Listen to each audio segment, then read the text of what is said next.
Hi Calculus 3 class. So in the lecture notes, this is labeled as an exercise.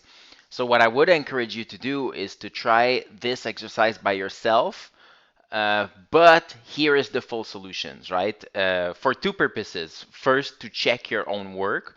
But second, if you don't have the time and you just want to go through this, it's okay if you just watch this. You have homework anyways on other stuff. So find a power series representation for the function f of x equals ln of x centered at x equals e. Okay, and we would like to know what is its radius of convergence. So for this, we will use a small trick. Remember that we always start from the fact that we know the sum of a geometric series. So the first thing we want to do is we want to write, we know that, so we know that the derivative of ln of x, so that if f of x is ln of x, then we know that its derivative is simply 1 over x. And that is pretty close to 1 over 1 minus x. So now what we're going to do is we're going to write this as 1 over, and we're going to sneak in a little something, right? We're going to write something like e plus x minus e. So I haven't done anything magic. Like I just said, okay, well, e minus e is 0, so I can put it in there. From there, here's the deal. You want to turn this into something that looks like a geometric series. So now I'm going to continue over there. Okay, so f prime of x.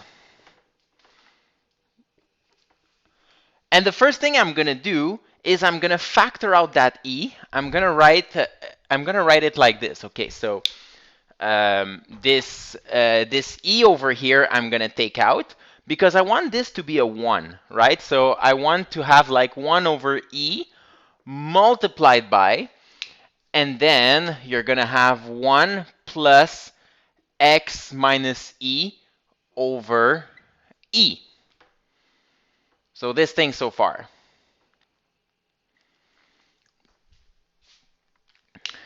Okay. Now there's this plus over here, right? Remember that the sum of a geometric series is 1 over 1 minus x, not plus x. So you want to turn this into a minus. Well, this is very simple to do. The first thing we're going to do is let's keep that factor of 1 over e outside. And then we're going to sneak in here. Instead of writing plus, we're going to write minus bracket the negative of this. Okay, so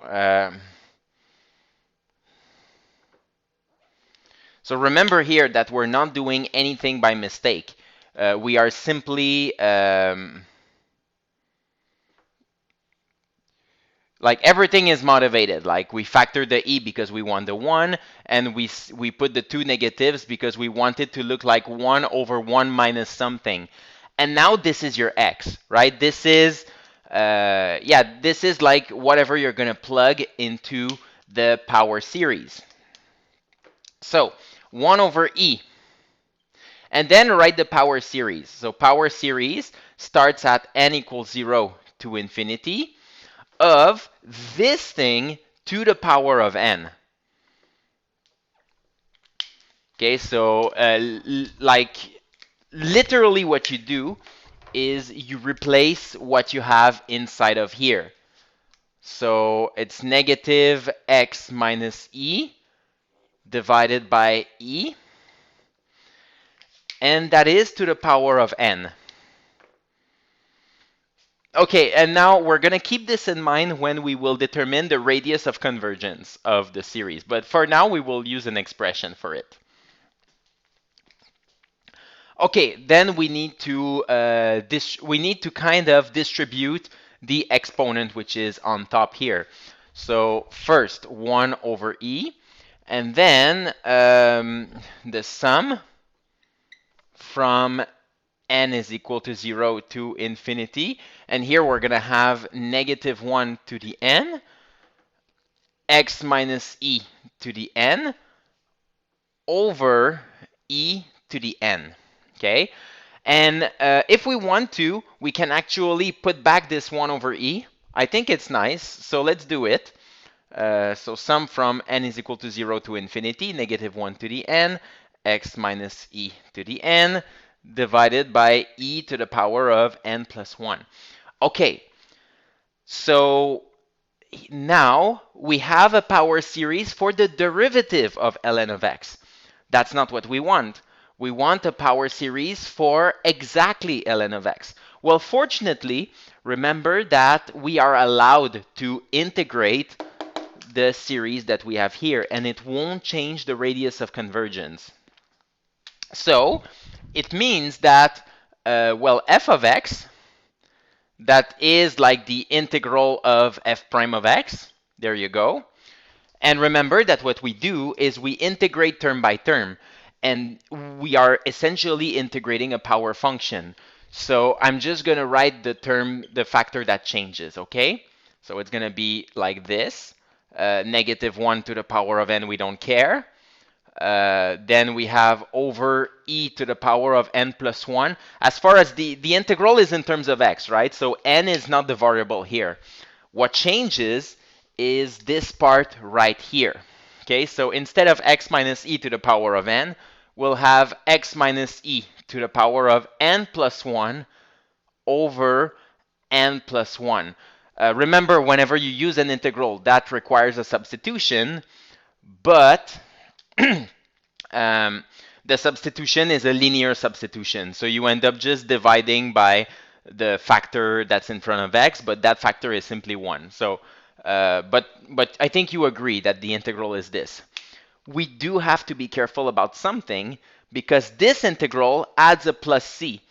And that plus c is outside of the sum, okay? So it's not, so if I had to put brackets around the expression, you would have like first the sum that is like this, okay? Then the plus c that's outside. So we need to figure out what that plus c is. Fortunately, that's easy. The only thing we need to do is to replace e inside ln of x.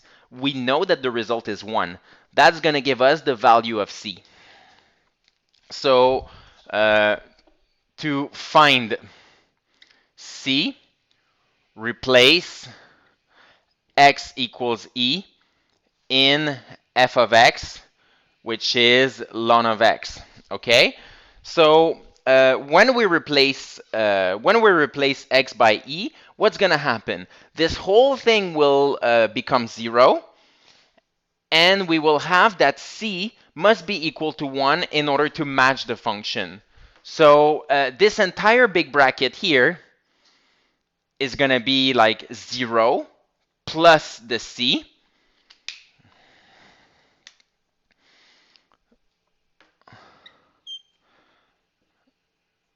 Whoops, oh wait, I'm going to write this differently, okay? So actually, just to be like crystal clear what we're actually doing.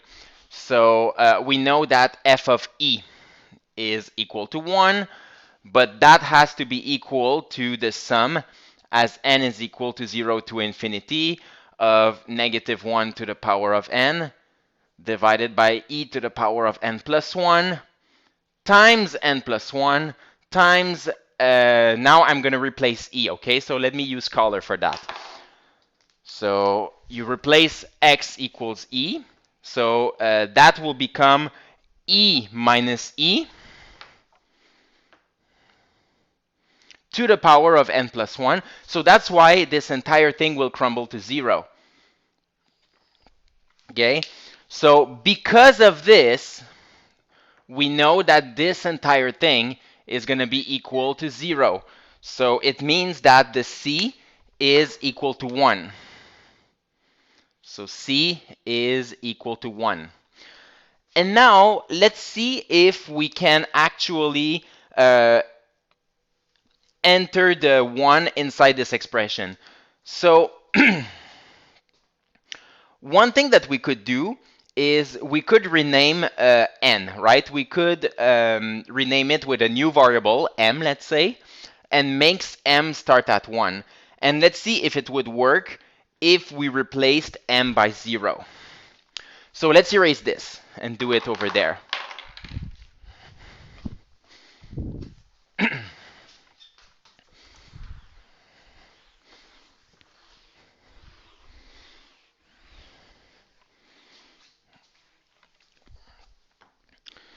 Okay, so let's put it this way. Let m equals n plus 1, meaning that n is equal to m minus 1. So what does it mean?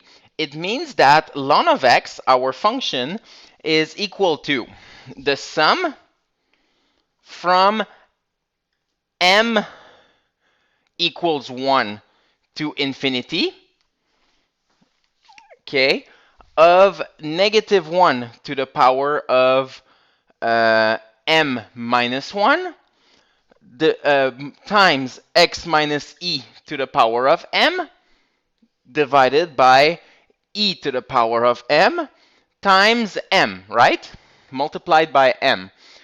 And then we have the plus 1 that is over here. Okay, now let's see what that 1, if 1 could be written like this. So, okay, what do we get? We get, so if we replace m by 0, we're going to get like negative 1 to the power of negative 1. And then let's see, we have, well, x minus e to the power of 0 is going to give us 1. And then we're going to have, yeah, e to the power of 0, which is 1, times 0. So it doesn't work, right? So doesn't work. So what it means is that we're stuck keeping the 1 outside of the series. Okay, we cannot just put it as a new term. So as a conclusion, let's say that ln of x is equal to 1 plus this series that we have right over here, which is the same as keeping the series as is, right? So let's actually, no, let's go like this. M is equal to 1 to infinity. I'm okay with that. Negative 1 to the power of m minus 1, x minus e to the power of m, over m times e to the m. Like this, that's perfect. So that would be an acceptable final answer.